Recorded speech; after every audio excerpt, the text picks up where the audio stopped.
And now, because those metallic tabs are at certain points in the length of the strip, we should probably take and mark the appropriate location. And I'm assuming the opposing one is probably in the same position, but we'll take and alternately mark those. I'm only going to install 2 of them today. The third one is, again, if I want to increase the amount of light down the road, or if I want to add that third color, which in this case would be red. Alright, so I'm going to put down my first metallic tab. There's a little double back tape on the back side there that allows me to stick it to the inside of this plastic hood. And the first one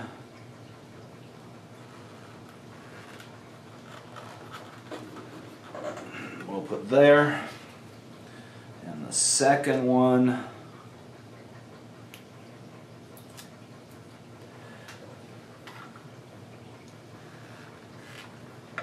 there.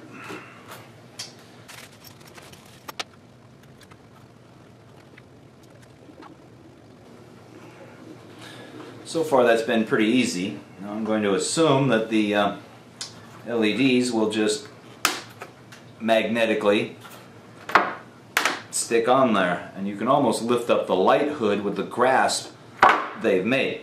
Notice the key word there I said was almost. So I don't think it's going to be any issue retaining the light fixture. You just don't want to drop it or bang it or something like that.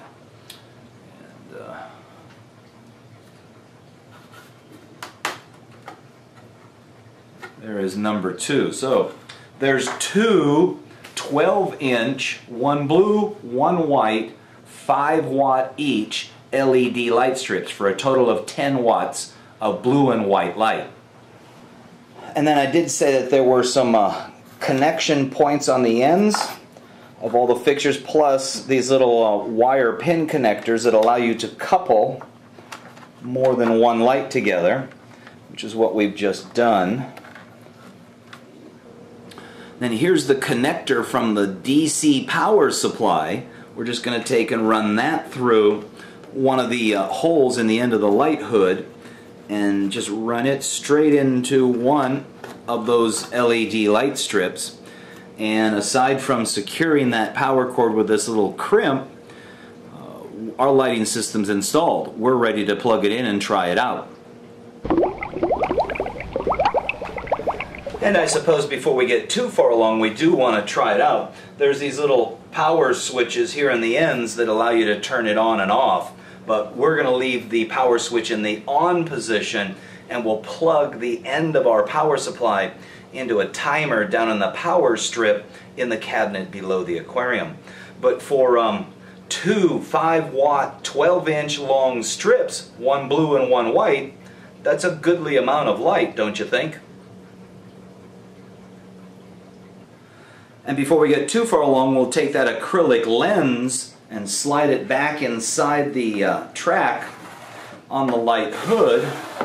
These little acrylic tabs help secure it into the opening on top of the tank. And now we've got a water-resistant LED light hood that we can place on top of the tank. We can add more fixtures if we would like to. We can even change fixtures for different colors. The choices being white, a 10,000 K white, a 463 royal blue, and a 700 nanometer red. And we'll go ahead and connect the power cord into the transformer. And then the end of the power cord I'll plug into the timer that's been turning the lights on and off in the tank.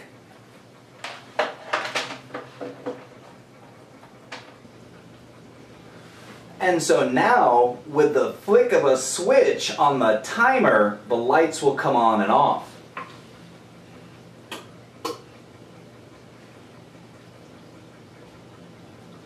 Tropical Fish Hobbyist magazine has been the authoritative source for aquarium keepers since the first legendary issue rolled off the presses in 1952. with informative articles month after month about the fascinating world of freshwater aquariums, saltwater setups, paludariums, ponds, and more, illustrated in crisp detail by the world's top aquatic photographers. TFH covers it all. And now, with subscriptions starting at $13.95 and a mobile digital edition you can take with you wherever you go, TFH is your ultimate resource for all things aquatic. Hello, my name is Jim Stime. I'm with Midwater Systems, and I'm the developer of the Jelly Aquarium. The Jelly Aquarium is a tank designed specifically for the keeping of jellyfish. I offer 5 different sizes of tanks designed to be built into a wall or a freestanding cabinet. I also offer the inexpensive Mini Jelly Aquarium, which has its filter system built into its backside. Additionally, I offer tank-raised moon jellyfish, as well as a line of tanks designed for producing your own jellyfish. For more information on this fascinating world of keeping jellyfish, visit jellyaquarium.com.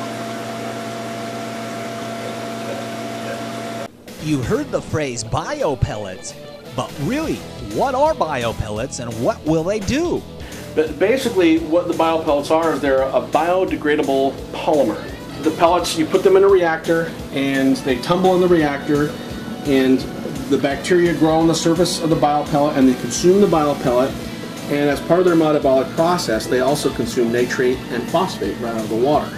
After about 2 weeks the biopellets were activated and the nitrate started to drop, and you can see when you open them on the top, there's your little instruction sheet, and that's what the pellets look like, oops, when they're dry. Biopellets and biopellet reactors are available through Reef Dynamics. Call 707-733-3411 or reefdynamics.com for more information. And you can see here, it's a fairly attractive color. Granted, the camera makes it just a little bit bluer than it actually is. But one of the things we notice right away is the flicker or glitter line that occurs at the bottom of the tank or across the decorations. And this is the result of LED lights provide what we'll call a focused light beam as opposed to a diffused light beam, so that the more that we disrupt the surface of the tank as the light passes through there, like on a sunny day standing out near a pool, it's going to have that flicker of light. Some might consider that realistic, some might consider that intriguing or pleasing. Then again, others might think that the flickering means that there's an issue with the lighting system, or maybe that's just too distracting. The one thing that I am going to do is I'm going to get a red strip at some other time and I'll try it in there. But I think for kicks and giggles, I'm going to add another blue strip in there for a total of 2 blue strips and 1 white strip. Let's just see what it looks like.